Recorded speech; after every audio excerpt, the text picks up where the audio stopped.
Ladies and gentlemen, welcome back to the channel.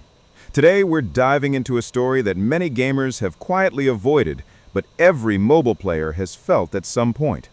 A story about a game that promised to redefine the future of mobile shooters. A game so visually stunning, it made us question if we were even playing on a phone. And yet, somewhere along the way, it just disappeared from everyone's radar. PUBG New State. A game that had everything going for it. Graphics, technology, potential, even the legendary name itself. But still, it never became what PUBG Mobile or COD Mobile achieved. New State's graphics are on another level. When you play it, you actually feel like you're in a PC-quality world. The lighting, the reflections, the movement, it's unreal. So why? If New State was this advanced, this realistic, why did it fail to build the kind of fan base PUBG Mobile or CODM had? Let's find out. But before we begin, make sure to hit that like button and subscribe, because today we're not just talking about a game, we're exploring one of the biggest missed opportunities in mobile gaming history. When PUBG New State was first announced, the hype was unreal. Krafton marketed it as the next-generation version of PUBG Mobile, a futuristic world, ultra-realistic visuals, and advanced gameplay mechanics. The trailers looked incredible. The gun models, the vehicles, the lighting, everything screamed AAA experience. For the first time, a mobile battle royale game promised console-level graphics, and it actually delivered. Players were blown away. Smooth animations, realistic weapon physics, and a vibe that felt way ahead of its time. It wasn't just another reskin of PUBG Mobile. It felt like a bold step forward, a technical masterpiece trying to merge realism with innovation. But that's exactly where the first problem began. PUBG New State was ahead of its time, but sometimes being ahead can hurt more than help. Most mobile gamers back in 2021 and 2022 didn't have high-end phones powerful enough to handle that level of detail. Even with optimization, the game was heavy. High reflections, complex shaders, and intense physics calculations. Players on mid-range phones faced frame drops, overheating, and battery drain. And let's be real, in mobile gaming, performance always beats graphics. PUBG Mobile ran smoothly at 60 FPS, but New State, it struggled. So when one game feels stable and another looks good but stutters, players pick stability. No one wants a beautiful slideshow. And that's where New State began to lose its momentum. Ironically, what made it special became its biggest weakness. Now let's talk about gameplay. New State wasn't just about looks. It introduced drone stores, vehicle fuel systems, tactical shields, even weapon customization. Cool features, but they also made the game complex. PUBG Mobile gave players quick, chaotic fun. New State leaned toward realism, slower pacing, futuristic style, tactical combat. And here's the truth, the majority of mobile gamers don't want realism. They want thrill. They want adrenaline.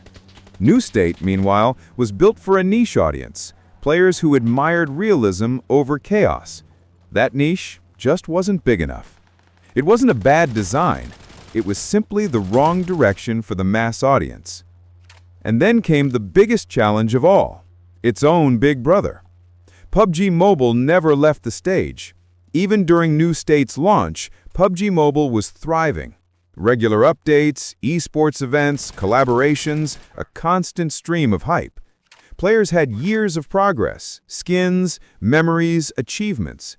When New State arrived, all that was gone. No progress, no inventory, no legacy. So they asked the obvious question, why start over? And most of them didn't.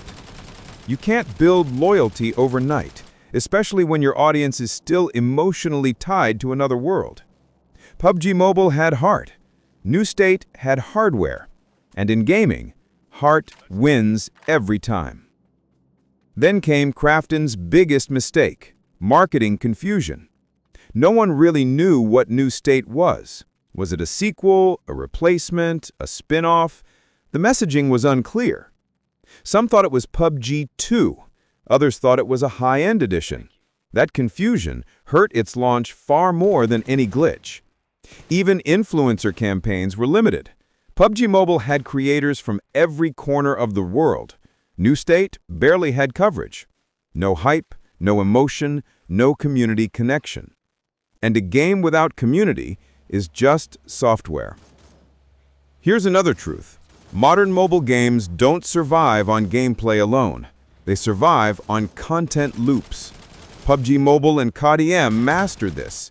Constant updates, flashy events, limited time rewards. But New State, it was slow. Too slow. Updates came late, events lacked excitement, even the battle passes didn't feel rewarding enough. And when creators stopped covering it, the audience stopped caring.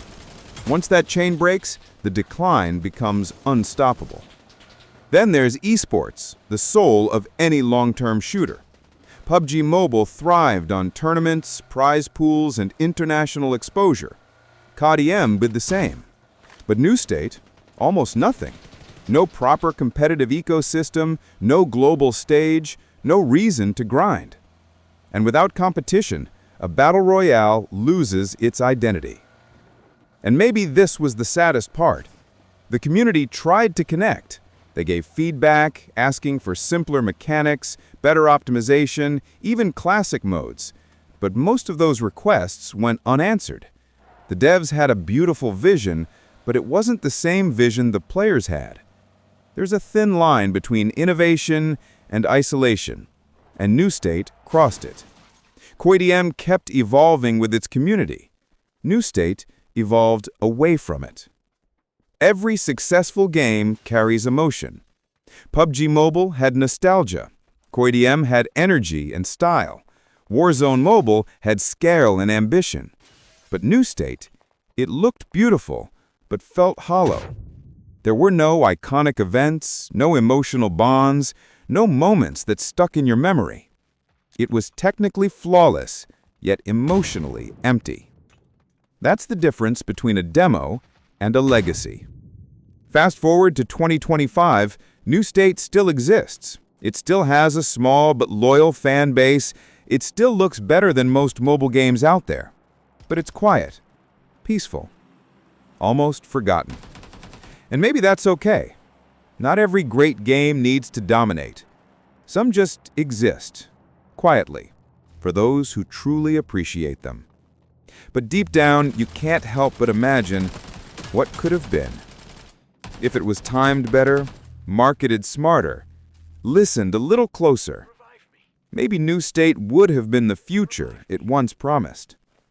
At the end of the day, PUBG New State wasn't a bad game. It was a misunderstood one. A masterpiece released in the wrong era. Too advanced for its audience, too ambitious for its time. It wasn't defeated by PUBG Mobile or CODM. It was defeated by timing, marketing, and silence. And for those still playing it, respect. You're keeping alive one of the most ambitious mobile projects ever made. If you ever tried New State, tell me in the comments what did you love the most and what disappointed you. If you enjoyed this breakdown, don't forget to hit that like button and subscribe. It truly helps keep the channel alive. Stay safe, stay sharp, and keep gaming. I'll see you in the next one.